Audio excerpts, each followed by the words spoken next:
ನಮಸ್ಕಾರ friends, Sudhanshu Ayurveda YouTube ಚಾನಲ್ಗೆ ಸ್ವಾಗತ. ಇವತ್ತು ವಿರೇಚನ ಬಗ್ಗೆ ಹೇಳ್ತೀನಿ. ವಿರೇಚನ ಇದು ಪಂಚಕರ್ಮ ಚಿಕಿತ್ಸೆಯಲ್ಲಿ ಒಂದು ಚಿಕಿತ್ಸೆ. ಈ ವಿರೇಚನದಿಂದ ವೆಯ್ಟ್ ಲಾಸ್ ಹೆಂಗೆ ಮಾಡ್ಕೋಬೋದು ಅನ್ನೋದನ್ನು ಮುಖ್ಯವಾಗಿ ಹೇಳ್ತೀನಿ ಅಷ್ಟೇ. ಯಾಕಂದರೆ ಬೇರೆ ಬೇರೆ ಕಾಯಿಲೆಗಳಿಗೂ ಸಹ ಇದನ್ನು ಉಪಯೋಗಿಸ್ತೀವಿ. ಇದನ್ನು ಪೂರ್ತಿ ಡೀಟೇಲಾಗಿ ಹೇಳಬೇಕು ಅಂತಂದರೆ ಒಂದು 1 ಅವರ್ ವೀಡಿಯೋನೇ ಆಗಿಬಿಡುತ್ತೆ. ಅಷ್ಟೊಂದು ಯಾರೂ ನೀವು ತಾಳ್ಮೆಯಿಂದ ನೋಡೋದಿಲ್ಲ. ಇದು ಮೇನು ವೆಯ್ಟ್ ಲಾಸ್ಗೆ ಮತ್ತು ಡಯಾಬಿಟಿಸ್ ಅವ್ರಿಗೆ, ಕೊಲೆಸ್ಟ್ರಾಲ್ಗೆ, ಹೈ ಕೊಲೆಸ್ಟ್ರಾಲ್ ಇರುತ್ತೆ, ಟ್ರೈಗ್ಲಿಸರೈಡ್ಸ್ ಎಲ್ಲ ಇರುತ್ತಲ್ಲ ಅಂಥವ್ರಿಗೆ ಇನ್ಸ್ಟೆಂಟಾಗಿ ರಿಸಲ್ಟ್ ಬರುತ್ತೆ. ಸೊ ಇದೇನಪ್ಪ ಆಯುರ್ವೇದಿಕಲ್ಲೂ ಸಡನ್ನಾಗಿ ಇದು ಫಾಸ್ಟಾಗಿ ರಿಸಲ್ಟ್ ಬರುತ್ತೆ ಅನ್ನೋದನ್ನು ನೀವು ಆಶ್ಚರ್ಯ ಪಡ್ತೀರ ತಿಳ್ಕೊಂಡ್ರೆ.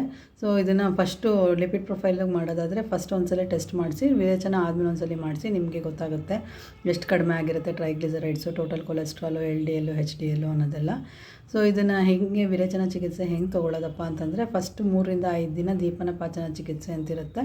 ಅದಾದಮೇಲೆ ಅಭ್ಯಂಗ ಮತ್ತು ಸ್ವೇದ 3 ದಿನ ಮಾಡಬೇಕು. ಅಂದರೆ ಆಯಿಲ್ ಬಾತು, ಬಾಡಿ ಮಸಾಜ್ ಮಾಡಿಕೊಂಡು ಮತ್ತು ಸ್ಟೀಮ್ ತೊಗೊಳ್ಳೋ ಅಂಥದ್ದು 3 ದಿನ. ಅದಾದಮೇಲೆ ತುಪ್ಪ ಕುಡಿಯೋದು, ಮೆಡಿಕೇಟೆಡ್ ಗೀ ಅಥವಾ ಮೆಡಿಕೇಟೆಡ್ ಆಯಿಲ್ನ ಕೊಡ್ತೀವಿ.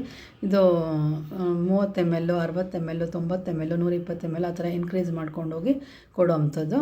ಅದಾದಮೇಲೆ ವಿರೇಚನ ಚಿಕಿತ್ಸೆನ ಕೊಡುವಂಥದ್ದು. ಅದಕ್ಕೆ ಲೇಹ ಇಲ್ಲಾಂದರೆ ಟ್ಯಾಬ್ಲೆಟ್ಟು, ಕಷಾಯ ರೂಪದಲ್ಲಿ ಅವ್ರ ಪ್ರಕೃತಿಗೆ ಅನುಗುಣವಾಗಿ ಡಾಕ್ಟ್ರು ಡಿಸೈಡ್ ಮಾಡಿ ಕೊಡ್ತಾರೆ. ಇದನ್ನು ಮೆಡಿಕಲ್ ಸೂಪರ್ವಿಷನಲ್ಲೇ ತೊಗೊಳ್ಬೇಕು. ನೀವೇ ತೊಗೊಳ್ಳೋ ಅಂಥದ್ದಲ್ಲ. ವಿರೇಚನಕ್ಕೆ ಏನೋ ಕೌಂಟ್ರಲ್ಲಿ ತೊಗೊಂಡೆ ಮಾತ್ರೆ, ಜಪಾನ್ ಮಾತ್ರೆ ತೊಗೊಂಡೆ ಆಗೋಯ್ತು ಆ ಥರ ಎಲ್ಲ ಮಾಡೋವಂಥದ್ದಲ್ಲ. ಈ 15 ದಿನವೂ ಪಥ್ಯ ಇರುತ್ತೆ. ಅನ್ನದ ಗಂಜಿ ಮಾತ್ರ ಕುಡಿಯುವಂಥದ್ದು. ತೀರಾ ಅನ್ನದ ಗಂಜಿ ಆಗಿಲ್ಲ ಅನ್ನೋರು ಬೇಳೆ ಕಟ್ಟನ್ನ ತೊಗೊಳ್ಬೋದು. ಇದೆಲ್ಲ ಹೆಂಗೆ ಡೀಟೇಲಾಗಿ ನೀವು ಪಂಚಕರ್ಮ ಸೆಂಟ್ರ್ ಅಧಿಕಾರ ಹೋದರೆ ಅಲ್ಲಿ ಡಾಕ್ಟ್ರು ನಿಮಗೆಲ್ಲ ಕೂಲಂಕುಷವಾಗಿ ತಿಳಿಸಿ ನಿಮಗೆ ಚಿಕಿತ್ಸೆನ ಕೊಡ್ತಾರೆ. ನಾರ್ಮಲ್ ಆಗಿರೋರು ಸಹ ತೊಗೊಳ್ಬೋದು, ಏನೂ ಕಾಯಿಲೆ ಇಲ್ಲದಿದ್ರೂ. ಬಾಡಿ ಡಿಟಾಕ್ಸಿಫೈ ಆಗುತ್ತೆ. ಹೆಚ್ಚು ಕಮ್ಮಿ 5 ರಿಂದ 7 kg ಅಷ್ಟು ತೂಕ ಇಳಿಸ್ಬೋದು ಇದರಿಂದ, ಈ ವಿರೇಚನ ಚಿಕಿತ್ಸೆಯಿಂದ. ಧನ್ಯವಾದಗಳು ಫ್ರೆಂಡ್ಸ್.